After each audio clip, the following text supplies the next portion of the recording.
I reckon I should have been dead that night, buried under claw and fang. The lion came down off the ridge quiet as a shadow, muscles rippling in the moonlight, hunger burning in its eyes. My rifle had jammed, my knife lay somewhere in the dirt, and all I had was a busted fence post clutched in bleeding hands. When it sprang, I swung with every ounce left in me. The wood splintered, teeth tore into my arm, but rage carried me through. I beat that beast until its skull cracked, until its body went limp and heavy across my chest. I lay there panting, half blind from blood, the smell of death thick in the air. That's when I saw them, two women standing just beyond the brush, still as stone. Apache. The elder's face carried calm like a winter sky.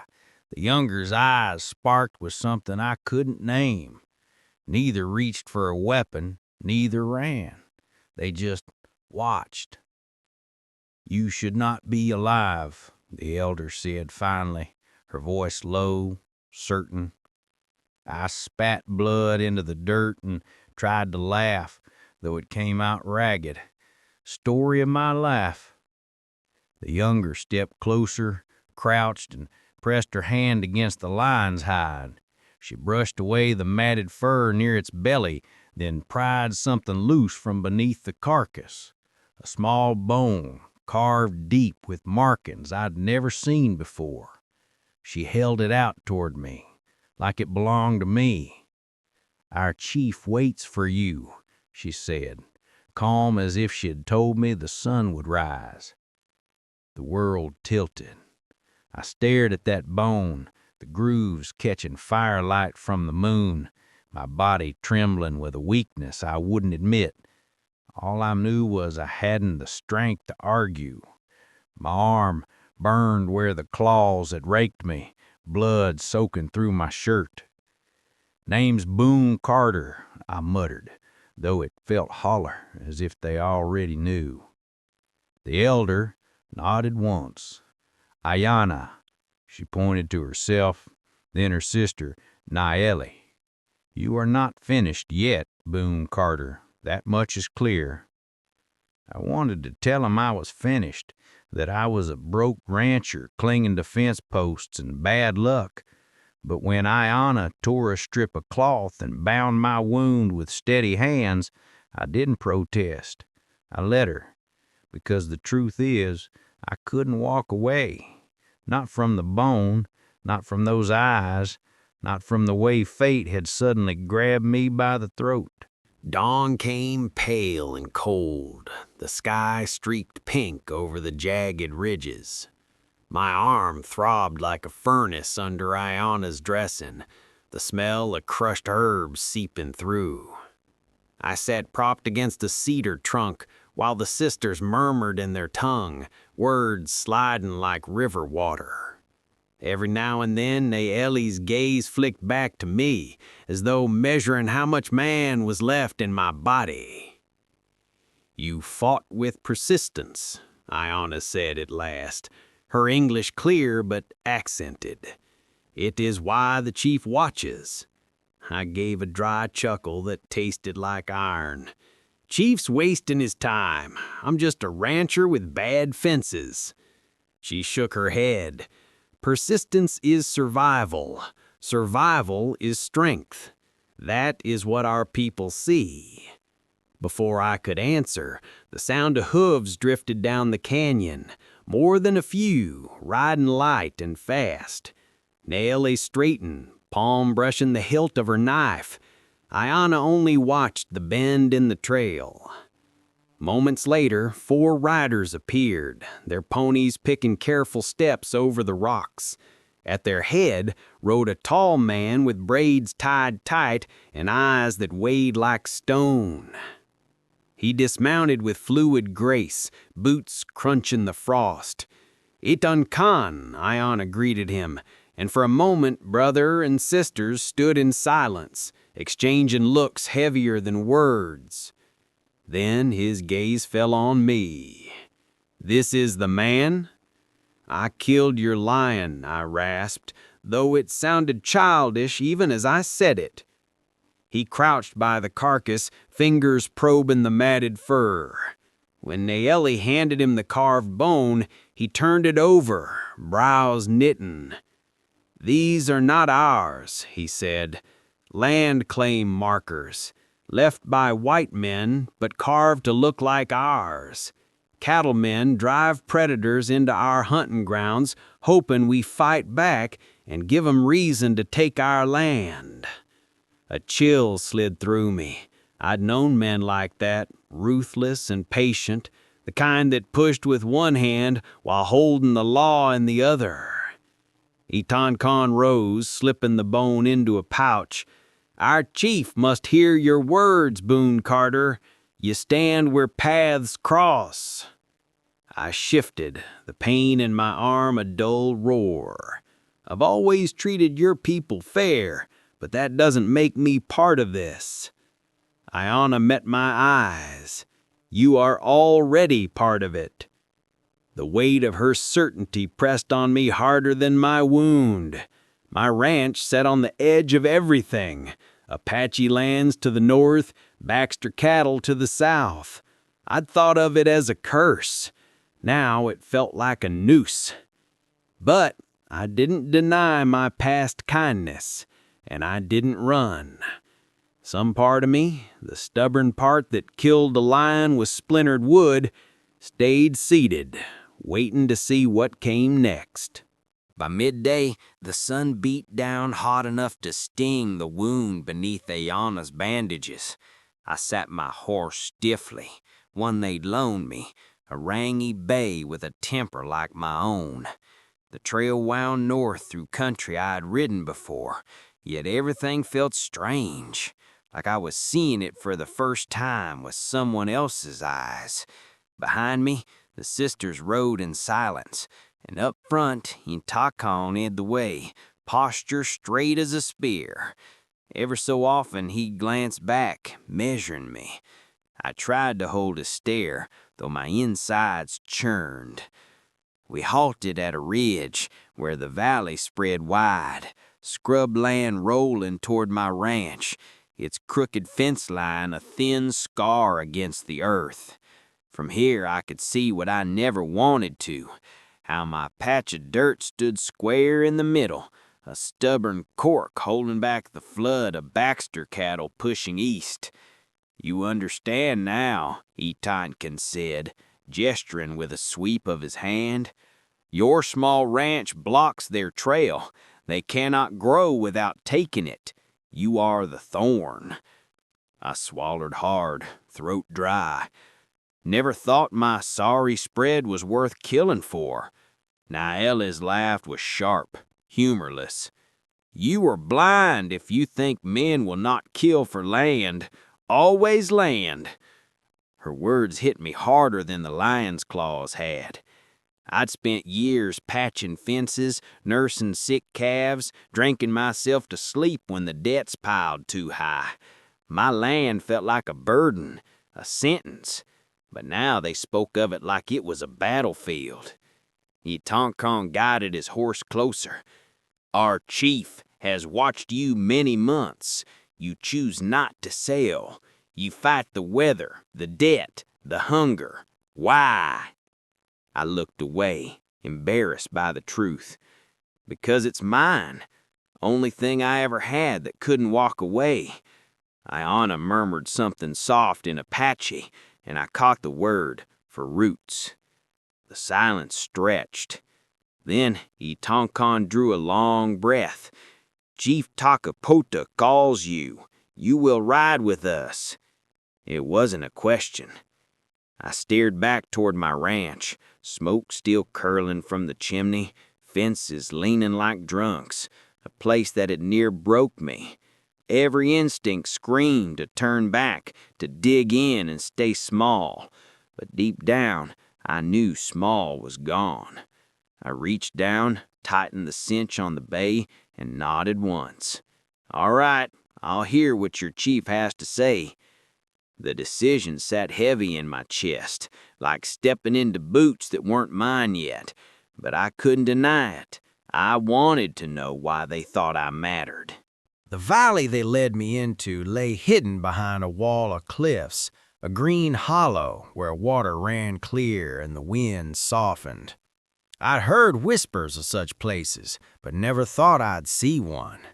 Smoke curled from low lodges, children darted like quail between rocks, and the smell of mesquite drifted through the dusk.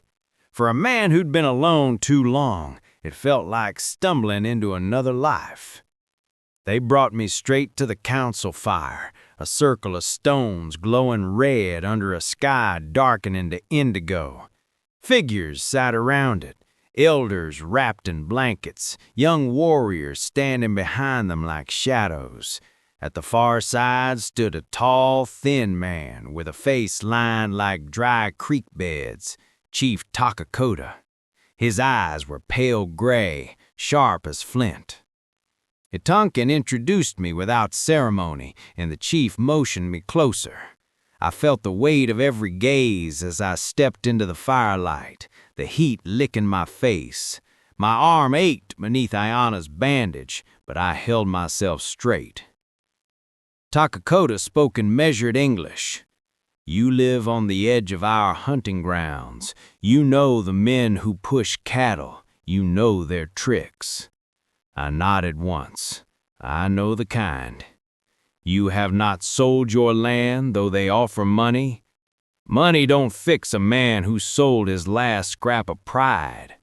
The chief's mouth twitched, maybe approval, maybe amusement. He gestured, and Etunkin tossed the carved bone into the firelight. "You found this beneath the lion. This is how they work. They send beasts to starve us, then mark the ground to blame us." I bent, studying the markings again, their grooves dark with soot. "It's a frame job," I muttered, and felt the fire's heat creep up my neck. "They're setting you up for slaughter." The chief's gaze pinned me. "And you?" The question cut deeper than any claw.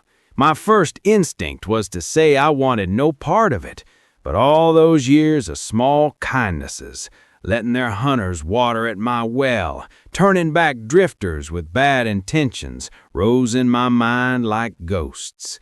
They'd been watching. I wasn't some faceless white rancher. "I'm not selling," I said quietly. "Not to them. Not ever." The chief nodded, slow and deliberate, like a judge handing down a sentence. The elders murmured among themselves. Fire popped, sending sparks into the night. "You will stand with us," Takakota said at last. "Our land is our shield. Our strength is your survival." It wasn't a plea. It was a weighing, and I felt the scale tip, heavy with everything I'd lost and everything I might gain. I straightened, feeling the grit of a new resolve. "And you've got my word. I won't bend." The circle held its breath, then Ayana's voice, soft and sure, cut through. "He speaks true." The chief inclined his head. "We shall see." The night after my words were spoken, I sat by the fire with Ayana, pressing more herbs into my wound. The valley buzzed with quiet movement, warriors sharpening blades, women preparing packs of dried meat, scouts slipping in and out with news whispered into the chief's ear. It felt less like a camp and more like the heart of an army beating in silence. Takakota approached me then, his blanket draped over one shoulder, his shadow stretching long in the firelight. "You gave your word," he said. "A man's word must be tested in fire." I swallowed the lump in my throat. "Reckon I've been living in fire most of my life." Before he could reply, a scout burst through the circle, horse still lathered from the ride. His chest heaved as he pointed south. "Riders, white men, armed, near the ranch of Boon Carter." The fire cracked loud, as if it too understood. My stomach dropped, though I tried not to show it. Takakota's eyes narrowed. "They burn what you have to break your will. They hope to make you crawl." I stood, every muscle in me trembling with rage and something close to fear. My ranch wasn't much. Half-rotten fences, a shack that leaked rain, 7 scrawny cattle. But it was mine. It was where my bones had settled. "I won't crawl," I said through clenched teeth. Tankin stepped forward, a fierce glint in his eyes. "Then you ride with us tonight." The circle of warriors stirred, rising to their feet as one. In that moment, I felt the weight of belonging settle on me, not as an invitation, but as a demand. My survival was now tied to theirs as much as theirs was to mine. Ayanna finished knotting the bandage and pressed her palm lightly against my arm. Her voice was steady, low enough only I heard. "Once you ride with us, there is no turning back." I met her gaze, and for the first time in years, I felt something more than exhaustion or bitterness. I felt purpose. I turned to Takakota. "Then let's ride." A murmur rippled through the council, not of doubt, but of approval. Takakota lifted his hand, and just like that, the alliance was sealed, not with papers or promises, but in the heat of the coming battle. As we saddled the horses and prepared to leave, I caught myself touching the splinter scar on my palm from that fence post I'd driven through the lion skull. Persistence, Ayanna had called it. Maybe that was all I had left, but it was enough to ride into fire. The ride back to my land was a blur of hooves pounding dirt and the hot breath of horses steaming against the night air. The moon rode high, throwing long silver shadows across the mesquite. My gut twisted the closer we drew, a sickness that had nothing to do with my wound. When the ridge broke and my ranch came into view, I knew my old life was gone. Flames licked up through the rafters of my cabin, black smoke curling like a fist into the sky. My fences lay toppled, posts charred. The small corral stood empty, but for blood splattered dark against the dust. The bawl of dying cattle echoed in my ears, though no sound came, only the memory of it. And then I saw 'em.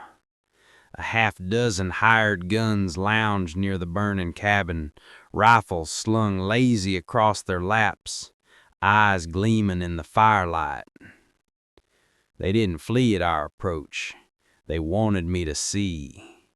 They wanted me to know I was marked. Rage boiled up so hot I near kicked my borrowed horse straight into him, but Takakota's hand clamped my shoulder like iron. His eyes never left the scene. We fight with our heads, not just our hearts. He gave a signal, low and sharp. In seconds, the valley warriors fanned out like shadows melting into mesquite. I held my breath, every nerve screaming. Then it broke loose. Arrows whispering death, rifles cracking from cover, riders swooping in with spears flashing. The hired guns scrambled, shouting curses into the firelit dark. It was over faster than it began. 2 men dead in the dirt, the others fleeing south with terror snapping at their heels. Takakota's people moved among the wreckage, calm as a summer storm breaking. I slid from the saddle, legs near giving out beneath me. My cabin groaned as its roof caved inward, sparks hissing upward like fireflies. I wanted to fall to my knees, to mourn the years I'd poured into this cursed patch of land, but grief burned into something sharper. Ayanna came to my side, eyes searching mine. She said, "It is finished." I answered, staring at the ruin, "No, it's just begun." In the corral, I found 7 head of cattle still alive, pressed against the far rails, wide-eyed but unbroken. 7 out of near 30. 7 that hadn't been taken from me. I laid a trembling hand on the nearest hide. I whispered, They'll do the start again." The fire behind me roared, but I didn't turn back. My old life was ashes now, and I'd buried it there in the flames. What rose out of those ashes wasn't just me, it was us. In the days that followed, I learned what it meant to start from nothing.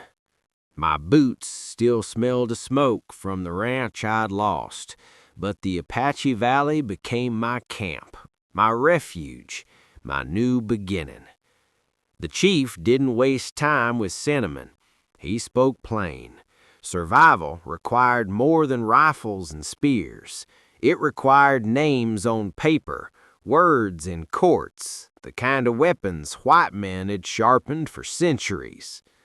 One evening, Takakota spread a sheaf of worn maps and documents before me. Ayanna translated when his English faltered, her voice even, her eyes never leaving mine. "Your land joins ours," she said. "Together it makes a shield the cattlemen cannot cut through. But for that you must sign. Your name has weight where ours is refused." The words settled heavy in my chest.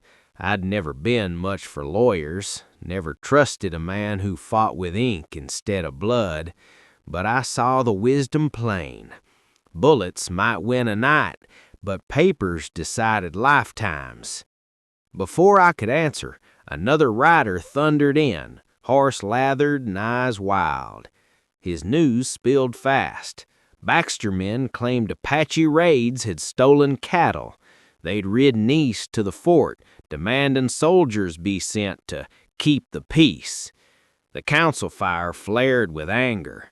Warriors spoke quick and sharp, hands gripping knives. But Takakota lifted his palm, silencing them. His gaze turned on me. "This is the true fight, not with guns, but with law. They will call us thieves, murderers. You must stand where we cannot. You must speak for us." A lifetime of bitterness rose in me. Every slight for men who looked down their noses, every debt collector who treated me like dust. And yet, here was a chance to put my voice where it could strike back, not just for me, but for people who'd watched me longer than I knew. My hand trembled as I took the pen. I thought of the lion's bone, of Ayanna's calm certainty, of 7 cattle still standing in my corral like survivors of some holy test. Then I bent and scratched my name onto their papers, the letters rough but binding. When I set the pen down, silence filled the circle. Not the silence of doubt, but of something sacred. "You are one of us now," Takakota said. The words hit harder than any oath I'd ever spoken. Fear knotted in my gut, but alongside it came a strange, steady fire. For the first time in years, I wasn't drifting. I had a place. I had a fight. Months later, I stood in a courtroom where the walls smelled of dust and stale tobacco, my hat clutched in hand, my boots echoing on wooden floors polished by generations of boot heels. The benches were crowded with ranchers, soldiers, and townsfolk, all waiting to watch the Apache be stripped of their land. I could feel their eyes crawling over me. Boon Carter, a failed rancher, now standing shoulder to shoulder with people most of them cursed. The judge, old and gray, shuffled his papers as lawyers from the Baxter Company spun lies about raids, theft, and savagery. They painted the Apache as shadows slipping through the night, thieves who had no rightful claim to soil or water. I listened, blood boiling, hands twitching for a fight I couldn't give in that room. When my turn came, I rose slow, every eye following. My voice trembled at first, but steadied as I spoke of the line, the bone carved to frame 'em, the fire that took my ranch. I told of their water holes poisoned, their hunting grounds bled dry by cattle driven with intent. I told of kindness remembered, the way they'd watered at my well, never stealing, never demanding, and I swore the truth of it under God's own sky. The room shifted. Whispers ran like snakes in dry grass. Some eyes narrowed, others softened. The judge leaned back, rubbing his temples, as though weighing stones in his mind. At last, his gavel cracked. This court rules in favor of Chief Takakota and his people. Their water rights and land holdings stand recognized under the law. The roar that followed was half outrage, half relief. Baxter's lawyers sputtered, promising appeals, while soldiers muttered about orders yet to come. But it didn't matter. We'd won a foothold, and a foothold was all we needed. I walked out into the sunlight, Ayanna and I-tanking at my side. For the first time in my life, I felt taller than my shadow. A man who'd once been nothing more than a broke rancher with blood on his hands now carried the weight of two worlds, and neither had cast him aside. The fight wasn't over. Bigger storms loomed. But as I looked out across the horizon, I knew this much. I wasn't an outcast anymore. I was an advocate, a protector, a brother. And for once, my life wasn't something fate had dragged me into. It was something I had chosen.